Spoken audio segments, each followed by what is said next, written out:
The first time Mason Carter asked me to pretend to be his boyfriend, I laughed. Not because it was funny. Because it was the most ridiculous thing I'd ever heard. Please subscribe to Sweet Tales and like this video.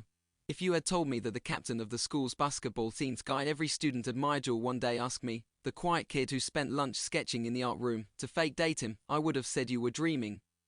But there he was, standing in front of me after school with his hands shoved into his jacket pockets, looking strangely nervous. Jamie, I need your help. I blinked. My help? He scratched the back of his neck. I need you to pretend to be my boyfriend. I stared at him for a full 10 seconds. What? 2 weeks earlier, my life was simple. Wake up. Go to class. Draw during lunch. Go home. I wasn't popular. I wasn't athletic. Most people barely noticed I existed, and honestly, I liked it that way. The only place I truly felt comfortable was the art room. It smelled like paint and paper. It was quiet, peaceful. Until one afternoon, the door suddenly burst open. Jamie. I looked up from my sketchbook. Mason Carter stood in the doorway, breathing heavily like he'd just run across campus. The basketball captain. Student council favorite. Honor student. The kind of guy everyone wanted to be around. Why was he looking for me? You left this. He held up my sketchbook. My heart nearly stopped. Inside that sketchbook were dozens of drawings. Landscapes. Portraits. And several sketches of Mason. I'd drawn him during Assembly's basketball games and once while he was sleeping in the library. He'd never known. Until now. I rushed over. Thank you. He smiled. I looked through it by accident. My face burned. I'm sorry. For what? You weren't supposed to see those. He looked down at the drawings again. They're amazing. I blinked. You like them? They're the best drawings anyone has ever made of me. I couldn't speak.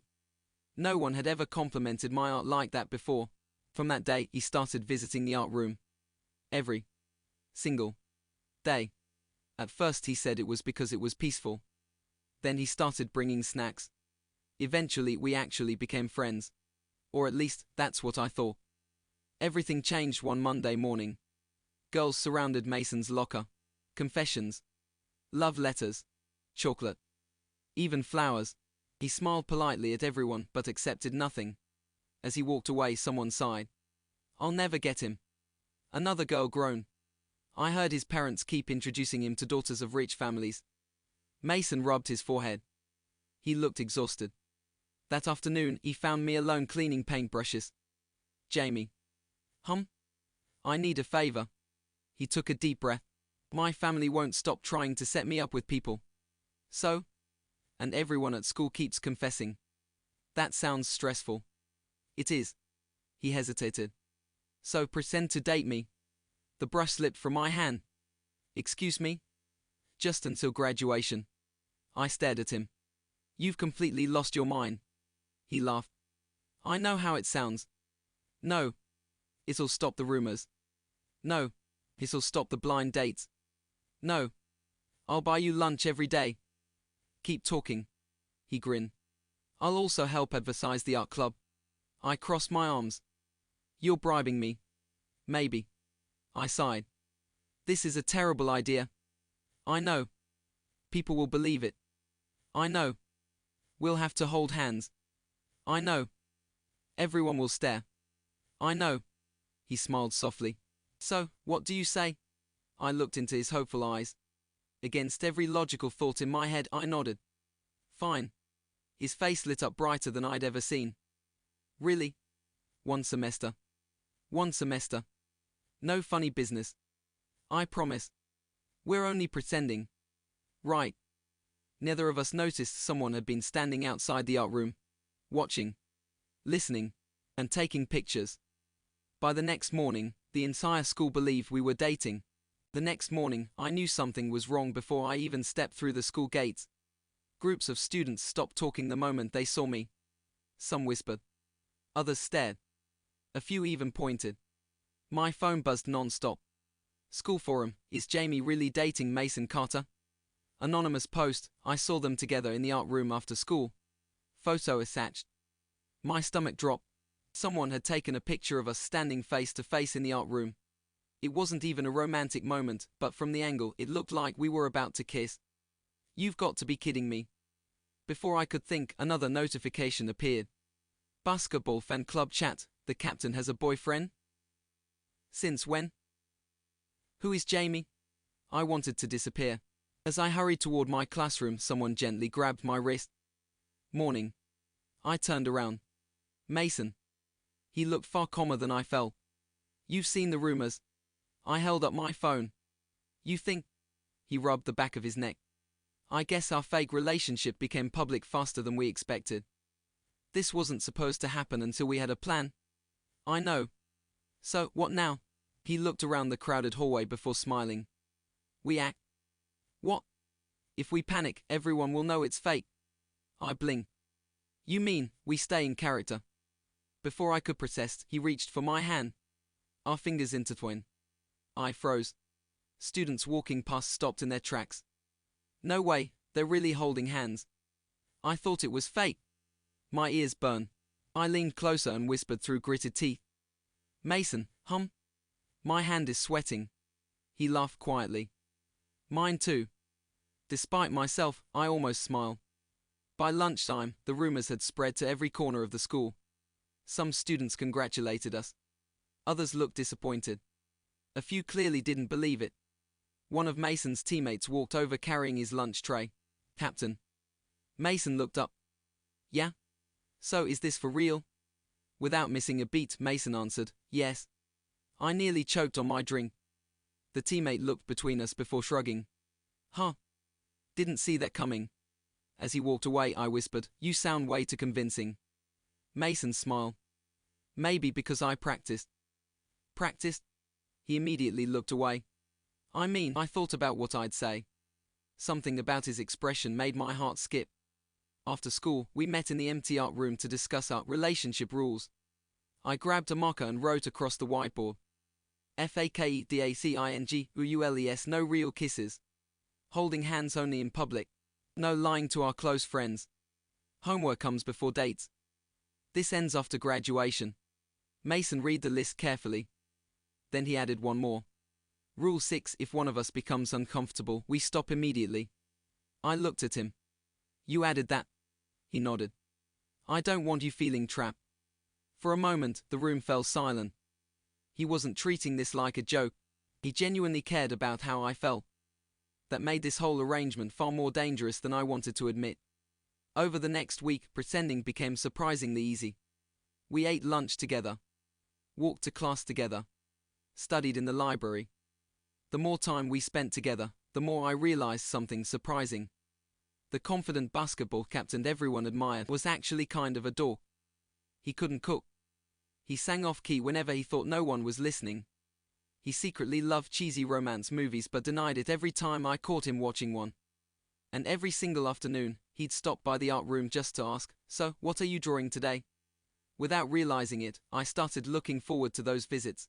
Friday afternoon brought the school's annual basketball exhibition game. The gym was packed. Students filled every seat, cheering loudly. I sat near the front with my sketchbook resting on my lap. Old habit.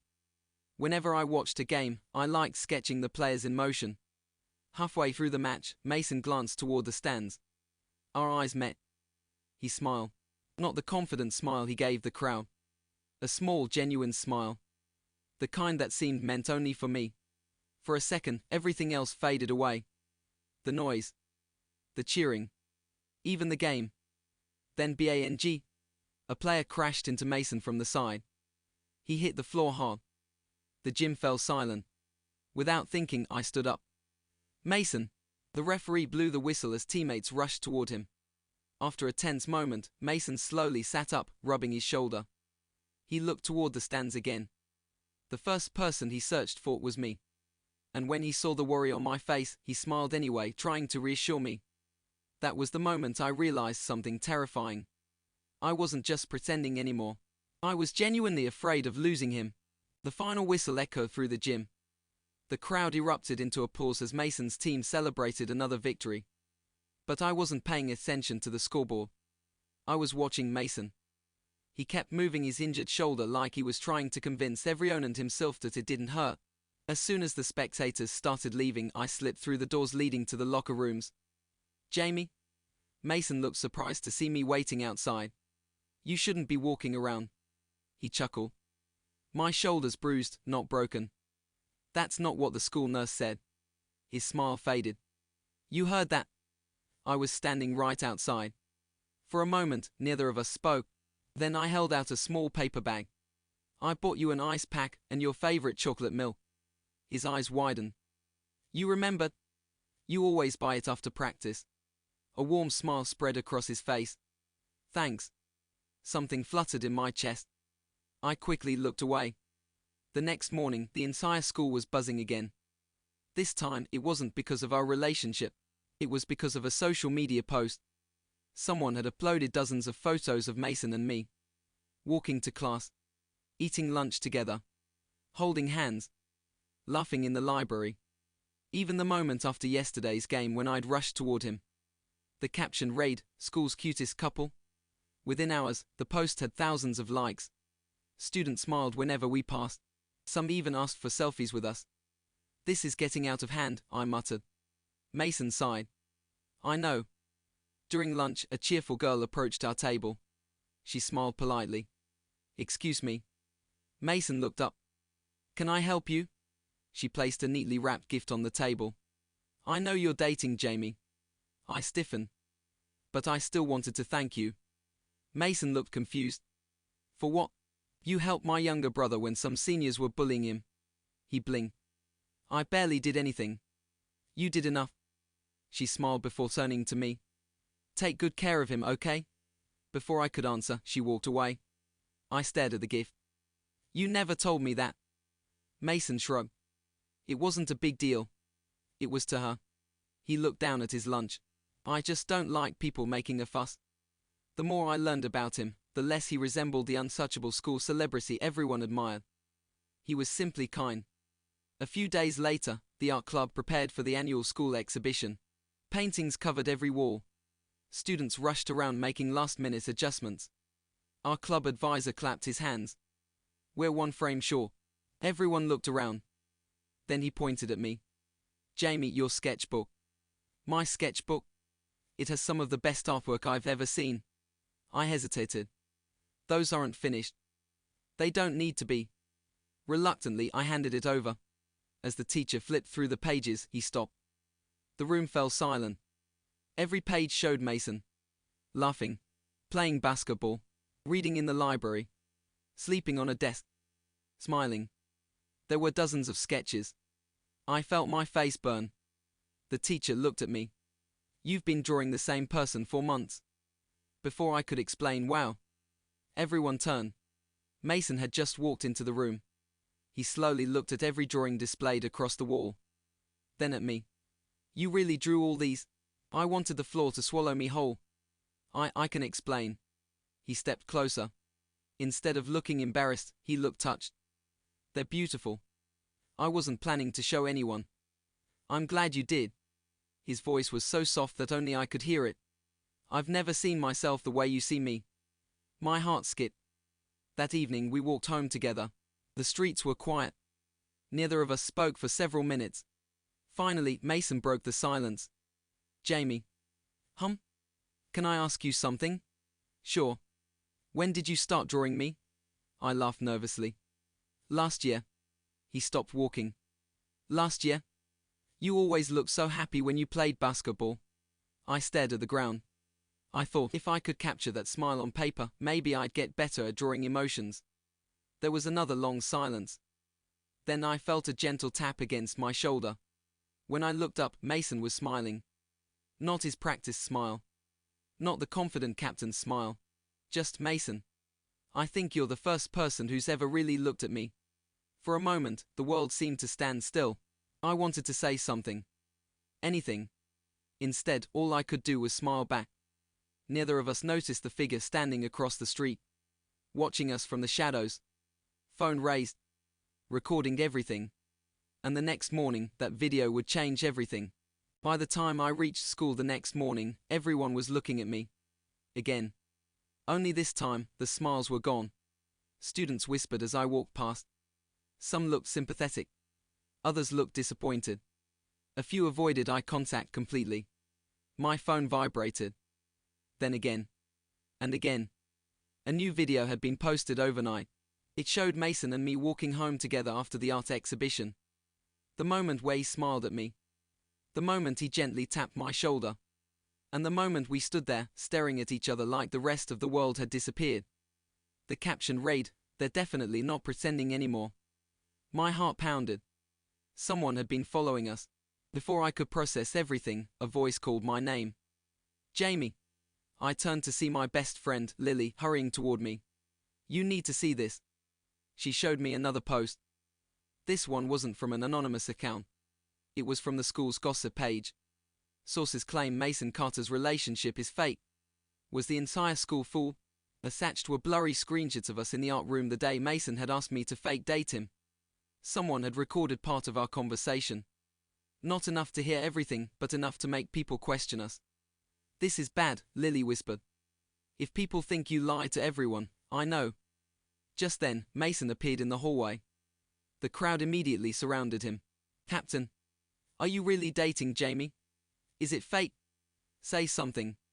Teachers tried to clear a path, but the questions kept coming. Mason looked around until he found me. For a brief second, our eyes met. Then he walked straight toward me. The hallway fell silent. Without saying a word, he reached for my hand. Our fingers locked together. He turned back to the crowd. "My relationship with Jamie isn't anyone else's business." Someone shouted from the back, "So it's real?" Mason smiled. "Believe whatever you want." Then he gently led me away. We didn't stop until we reached the quiet rooftop. The morning breeze carried the distant sounds of classes beginning. "I'm sorry," Mason said. "For what?" "You got dragged into all of this because of me." I shook my head. "I agreed to it. But now people are attacking you." He looked genuinely upset. "I never wanted that." For a moment, neither of us spoke. Then I asked the question that had been bothering me all morning. "Mason, if everyone found out we were fake dating, would that bother you?" He didn't answer immediately. Instead, he looked out across the campus. Finally, he spoke. "When we started this, I thought pretending would make my life easier." He laughed quietly. "It didn't." I smiled. "No, it definitely didn't." He looked back at me. But somewhere along the way, his voice became softer. "I stopped pretending." My heart froze. "What?" He took one step closer. "I don't know exactly when it happened. Maybe when you brought me chocolate milk after the game. Maybe when I saw those drawings. Or maybe it was the first time you smiled because of something I said." He took a deep breath. "I like being with you, Jamie. I look forward to every morning because I know I'll see you. I smile more. I laugh more. And for the first time in years, I don't feel like I have to be perfect." I couldn't speak. The fake relationship wasn't fake anymore. Before I could respond, the rooftop door burst open. Mason, a tall boy wearing the basketball team's practice jacket, stormed outside. It was Dylan, the vice captain. His face was tense. "There you are." He stopped when he saw us standing close together. "So, it really is true?" Mason frowned. "What are you talking about?" Dylan looked directly at Jamie. "You don't know, do you?" My stomach tightened. "No, what?" Dylan hesitated. Then he sighed. "Mason turned down a scholarship interview yesterday." I looked at Mason in shock. "You what?" "It was scheduled during the art exhibition." I blinked. "You skipped it." Mason stayed silent. Dylan folded his arms. He didn't even tell the coach. He said there was somewhere else he wanted to be. I slowly turned toward Mason. "You missed one of the biggest opportunities of your life, for me." Mason didn't deny it. Instead, he smiled sheepishly. "I wanted to see your artwork." The words hit me harder than I expected. Someone who had spent years chasing his basketball dream had willingly given up an important opportunity just to support mine. Before I could say anything, my phone buzzed. A new anonymous message appeared. "If you want to know who's been following you, meet me behind the gym after school. Come alone." I stared at the screen. A chill ran down my spine. Someone knew far more than they should. And they wanted me to find out why. I read the anonymous message 3 times. "If you want to know who's been following you, meet me behind the gym after school. Come alone." A cold feeling settled in my stomach. Whoever sent it knew about the photos, the videos, maybe even who was posting them. I quickly locked my phone before Mason could see the message. "You okay?" he asked. I forced a smile. "Yeah, just a reminder about the art club." He studied my face for a second. "You know you're a terrible liar, right?" I laughed nervously. "I'll work on it." He smiled, but I could tell he wasn't convinced. The rest of the school day dragged by. Every time my phone buzzed, I jumped. Every time someone looked at me, I wondered if they knew something I didn't. By the final bell, my heart was racing. I slipped out of the classroom before Mason could catch up. "Jamie," he called from down the hallway. "I'll meet you later," I shouted without turning around. I hated lying to him. But the message had been clear. Come alone. Behind the gym was almost deserted. The afternoon sun cast long shadows across the empty courts. I looked around. No one's here. Just as I turned to leave, "I wasn't sure you'd come." I spun around. A boy stepped out from behind the equipment shed. He was wearing a camera around his neck. I recognized him immediately. Nathan, the editor of the school's online newspaper. "You sent the message?" He nodded. "I needed to talk to you without anyone seeing." "What do you want?" Nathan sighed. "I wasn't the one following you." "Then who was?" He looked uneasy. "I think someone is trying to ruin Mason's reputation." My chest tightened. "What do you mean?" Nathan reached into his backpack and pulled out a memory card. "I found this outside the media room." He handed it to me. When I checked it, it was full of photos. Photos of you and Mason. Some were taken during lunch. Some after basketball practice. Some outside the school gates. There were hundreds. None of them looked like normal pictures. They looked like surveillance. I felt sick. Who would do this? I don't know. But whoever it is has been watching you for months. Suddenly, a slow clap echoed behind us. Nathan's face turned pale. "We're not alone." A familiar voice broke the silence. "I wondered when you'd figure it out." We turned. Standing at the edge of the court was Dylan, the basketball team's vice captain. He wasn't smiling. "I told you not to get involved, Nathan." Nathan took a step back. "You've gone too far." Dylan looked at me. "You really don't know anything, do you?" My hands clenched into fists. "No, what?" Dylan sighed. "Mason was supposed to be the future of our team. He had scouts coming, scholarships, a professional career waiting for him. And then, he pointed directly at me. "You happen." I stared at him. "What are you talking about?" He stopped staying late for practice. He skipped interviews. He started spending every free minute with you. His voice grew sharper. He threw away everything we've worked for. I shook my head. "Mason made those choices." "No." Dylan's eyes narrowed. "He changed because of you." Before I could answer, "That's enough." Mason's voice rang across the court. I turned around. He was standing a few meters away, breathing heavily as if he'd run the entire way. "You followed me?" I asked quietly. He smiled apologetically. "I had a feeling you weren't telling me everything." Dylan folded his arms. "So you came after all." Mason stepped between us. "If you're angry, be angry with me. I won't let you blame Jamie." Dylan laughed bitterly. "You'd really choose him over basketball?" Without hesitation, Mason answered. "Yes." The single word echoed across the empty court. I stared at him in disbelief. He hadn't even paused to think. Dylan looked away, shaking his head. "I don't recognize you anymore." He turned and walked off without another word. Silence filled the space he left behind. I looked at Mason. "You didn't have to say that." He smiled softly. "I meant it." "But your dream, my dream, was never just basketball." He took a small step closer. "It was finding a place where I could be myself." His eyes met mine. "I found that." For a moment, neither of us moved. Then, very carefully, Mason reached for my hand. This time, there was no crowd. No pretending. No audience. Just the two of us. I held his hand. Not because we were keeping up an act, but because I wanted to. Just as our fingers intertwined, a camera shutter clicked. Both of us turned. Someone had taken another picture. But this time, the person didn't run. Instead, they stepped out into the light. A girl lowered her camera and smiled. "My name's Emma," she said.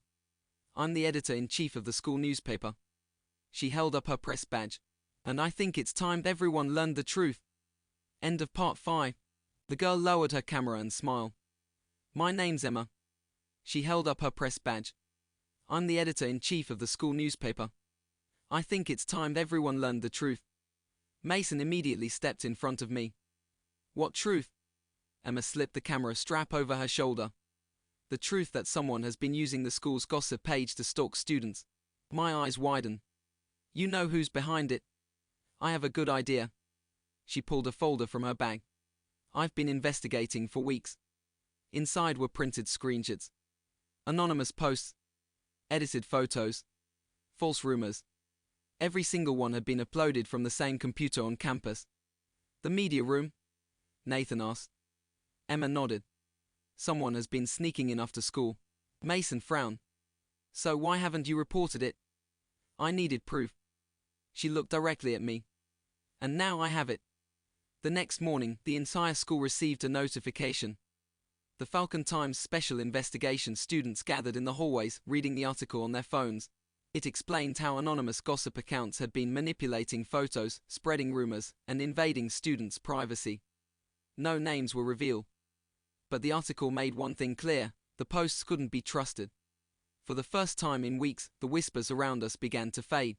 During lunch, Jamie and Mason finally sat outside under the old oak tree instead of hiding in the art room. "I almost forgot what a quiet lunch feels like," I said. Mason laughed. "I miss this." We shared sandwiches while students walked past without staring. It felt normal. For once.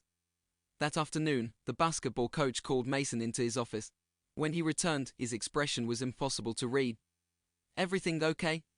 I asked. He nodded slowly. "The scholarship committee is coming back next week." I smiled. "That's amazing. They're giving me another chance." I threw my arms around him before I could stop myself. "I'm so happy for you." The moment I realized what I'd done, I quickly stepped back. Sorry." Mason rubbed the back of his neck, smiling. I didn't mind.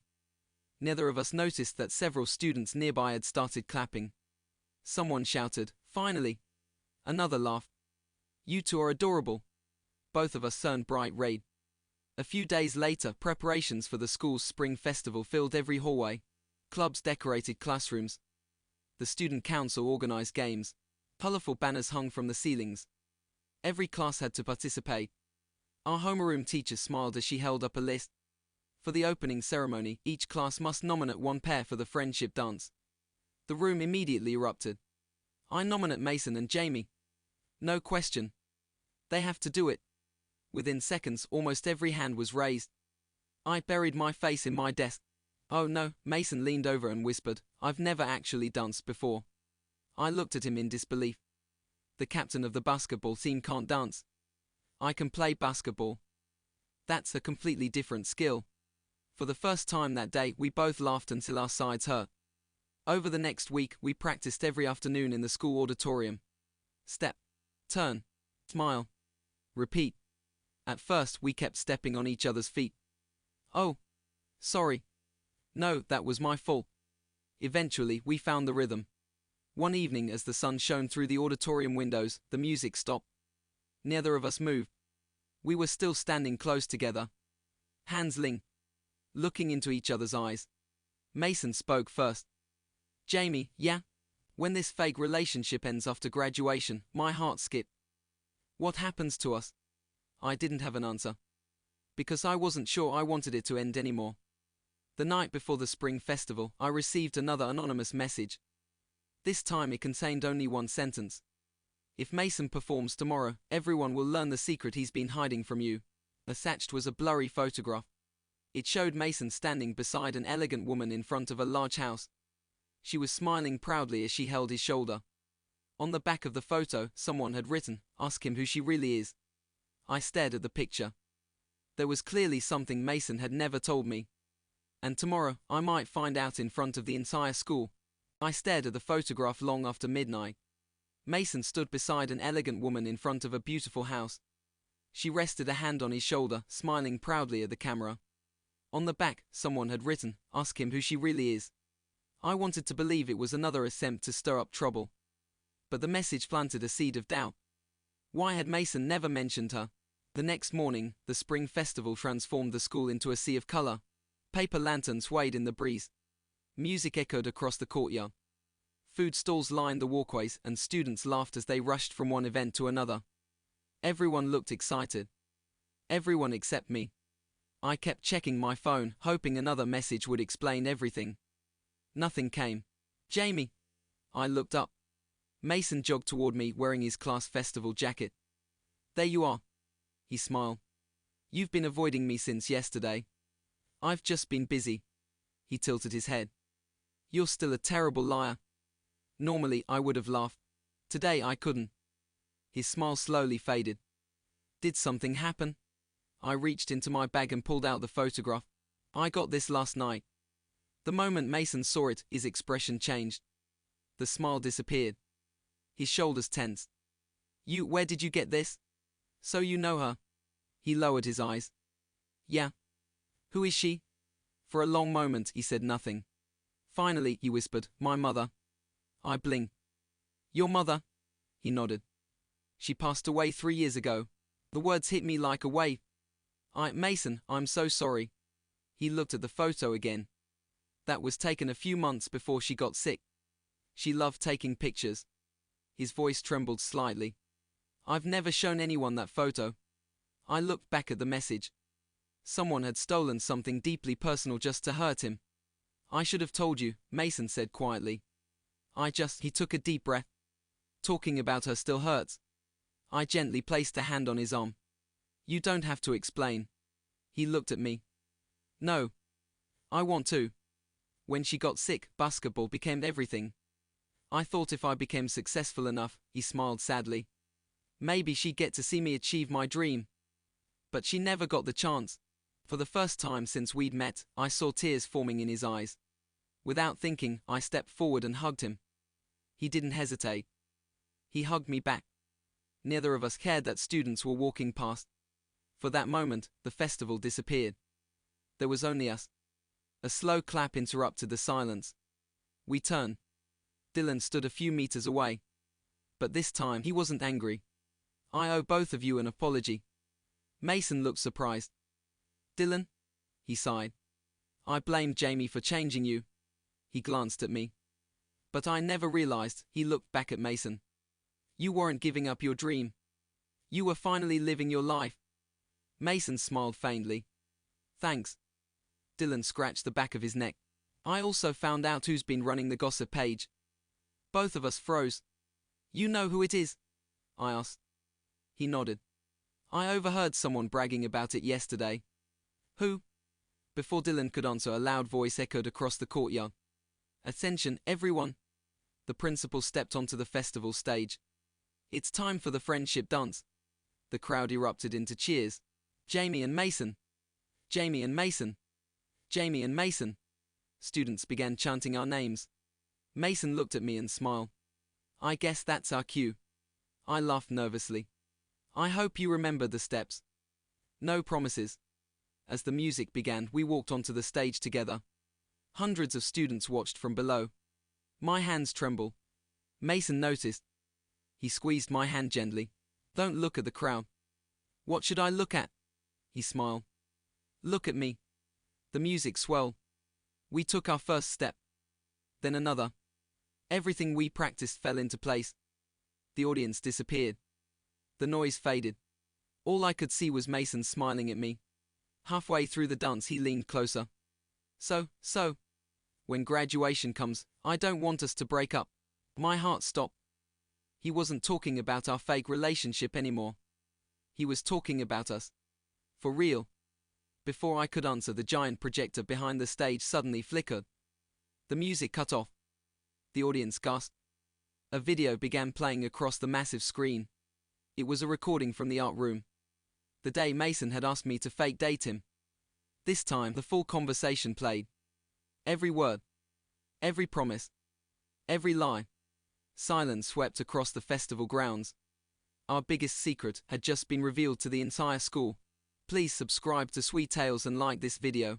The entire school stood in stunned silence. The giant screen replayed every word from that afternoon in the art room. Pretend to be my boyfriend. Just until graduation. We're only pretending. The video ended. No one clapped. No one spoke. Hundreds of students stared at us. My heart sank. It was over. Everything we'd built together was gone. The principal quickly signaled for the projector to be switched off. The screen went black.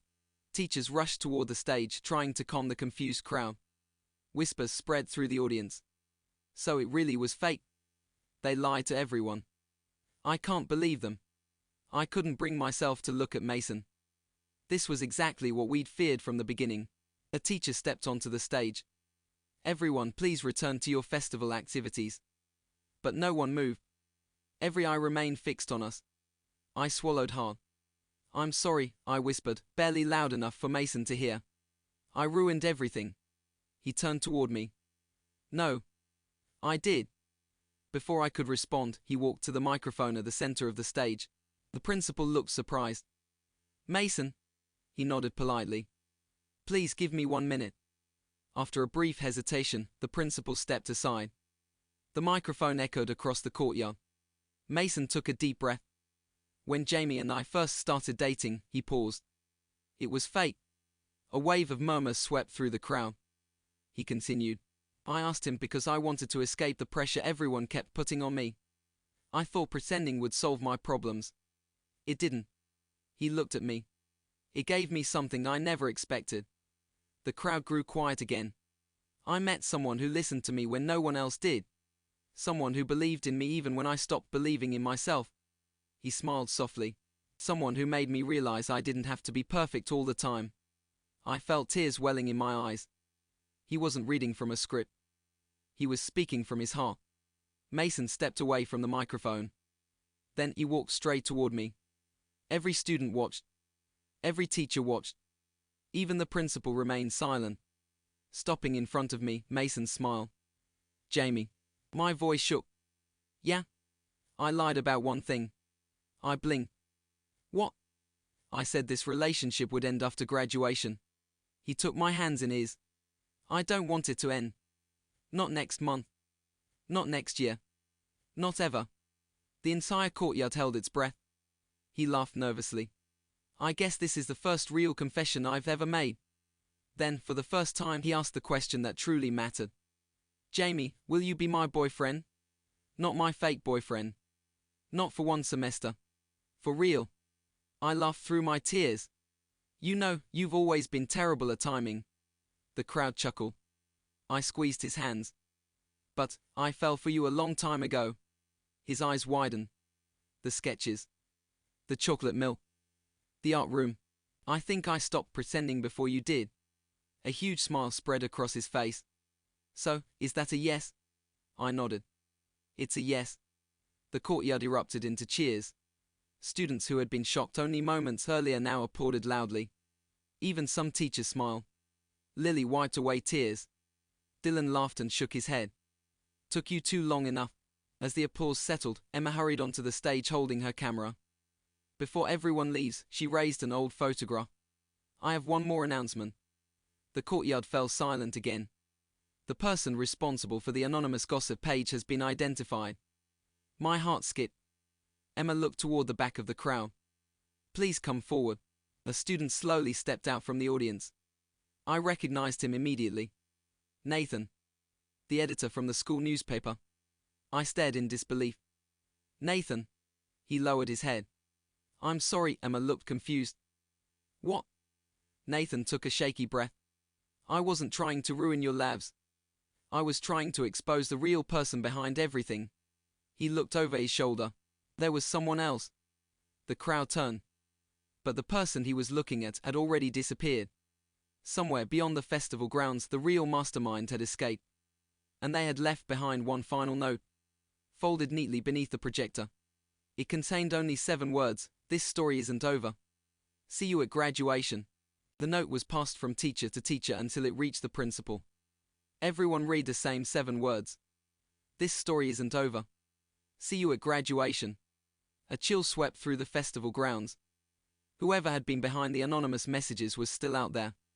And they wanted everyone to know it. The festival ended early. Teachers escorted students back to their classrooms while the school's computer club helped investigate where the messages had come from. By Monday morning, the excitement had settled into nervous curiosity. Every hallway conversation seemed to begin with the same question. Who left the note? No one had an answer. For the first time since everything had started, Mason and I walked into school without pretending. He reached for my hand. I smiled and took it. No secret. No fake smiles. Just us. Some students waved. Others smiled as we passed. A few still whispered, but it didn't matter anymore. We had already told the truth. That afternoon, Coach Reynolds gathered the basketball team in the gym. The regional championship is this Saturday, he announced. Our scouts are coming. He looked directly at Mason. This is your last chance to earn that scholarship. The gym fell silent. Mason nodded. I won't waste it. After practice, I waited for him outside. He looked exhausted. Long day? He laughed. I forgot how intense Coach gets before a championship. I handed him a bottle of water. You've got this. He smiled. I hope so. Then his expression turned serious. What if I don't? You've worked for this your whole life. But what if I'm not enough? I stepped closer. You once told me I was the first person who really saw you. He nodded. So let me remind you of something. You're not just a great basketball player. You're kind. You're patient. You protect people. And you never stop trying. I smiled. That's why I fell in love with you. For a moment, Mason just stared at me. Then he laughed softly. You always know exactly what to say. Saturday arrived. The gymnasium was packed. Students filled every seat, waving banners and cheering. The atmosphere was electric. I sat in the front row with Lily, Dylan, Emma, and even Nathan. Nathan looked nervous. I still feel guilty. Emma nudged him. You helped uncover the truth. You made a mistake. You also helped fix it. He nodded quietly. The game was close from the very beginning. Every basket was answered by another. With less than a minute remaining, the score was tied. The scouts watched silently from courtside. The pressure was enormous. Coach called a timeout. As the players gathered around, Mason looked toward the stands. Our eyes met. I smiled. No words. Just a smile. He smiled back. The final play began. 10 seconds. 9. 8. Mason dribbled past one defender. Then another. 3 seconds. He jumped. The ball left his fingertips. Time seemed to stop. The buzzer sounded. The ball lost through the air, swish. The crowd exploded. His teammates rushed onto the court, lifting him onto their shoulders. They had won the championship. After the celebration, Coach walked over with two well-dressed visitors. One of them extended his hand. Mason Carter. Yes, sir. We'd like to officially offer you a full university basketball scholarship. Mason froze. For a second, he couldn't speak. Then he smiled. Thank you. I had never seen him look happier. As everyone celebrated, my phone vibrated. An unknown number. I opened the message. Attached was a single photograph. It showed Mason and me standing together after the game. Across the bottom, someone had typed, "Congratulations. Now check the locker room." My smile faded. I looked toward the gym. Whoever had been following us was here. And they wanted us to find something. Something waiting inside the locker room. The message on my phone made my heart race. Congratulations. Now check the locker room. I looked toward the gym. The celebration was still going on. Students were cheering. Teachers were congratulating the team. Mason was surrounded by his teammates and the university scouts. For a moment, I considered ignoring the message. But something told me I couldn't. Mason, I called. He noticed the look on my face immediately. What happened? I handed him my phone. He read the message, then looked toward the locker room. We're going together. I nodded. I'm not letting you face this alone. The hallway leading to the locker room was quiet. Every step echoed. When we reached the door, it was slightly open. Mason pushed it wider. Inside, everything looked normal. Until we noticed a small cardboard box sitting on the bench. My name was written on the lid. Jamie. Mason carefully opened it. Inside were dozens of printed photographs. Every picture showed us. The first day we met. The art room. The library. Basketball practice. The spring festival. Even the championship game from just a few minutes earlier. At the bottom of the box was a sealed envelope. I slowly opened it. Inside was a handwritten letter. If you're reading this, then you've already learned the truth. I'm the one who started the anonymous gossip page. Not because I hated either of you, but because I was jealous. Watching the two of you become closer made me realize how lonely I had become. I convinced myself that exposing your secret would make me feel better. It didn't. It only hurt people who never deserved it. Emma and Nathan were getting close to discovering me, so I decided to stop before things became worse.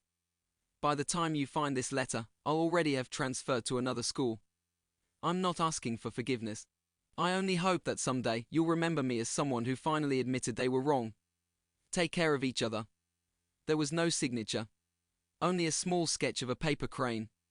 Neither of us spoke for a long time. Finally, Mason folded the letter and placed it back inside the envelope. I guess that's the end. I nodded. Maybe. He smiled. Or maybe it's just someone trying to start over. I looked at the paper crane. I hope they do. A few weeks later, graduation day arrived. The campus looked completely different. Students wore their graduation gowns. Parents filled the auditorium with cameras and flowers. After the ceremony, everyone gathered outside for photographs. Emma was busy taking pictures for the school newspaper. Lily insisted on taking at least 20 photos of us. Nathan apologized one last time. This time, it felt like everyone had finally moved forward. As the sun began to set, Mason and I walked back to the art room. It was empty. Exactly as it had been the day we first met. On the easel stood a large canvas covered with a white cloth. Mason looked confused. What's this? I smiled. I've been working on it since the beginning of the semester. I pulled away the cloth. It was a painting. Not of Mason alone. Not of me. It showed the two of us sitting beneath the old oak tree during lunch, laughing together. Behind us, the school stretched into the distance, glowing in the afternoon sunlight.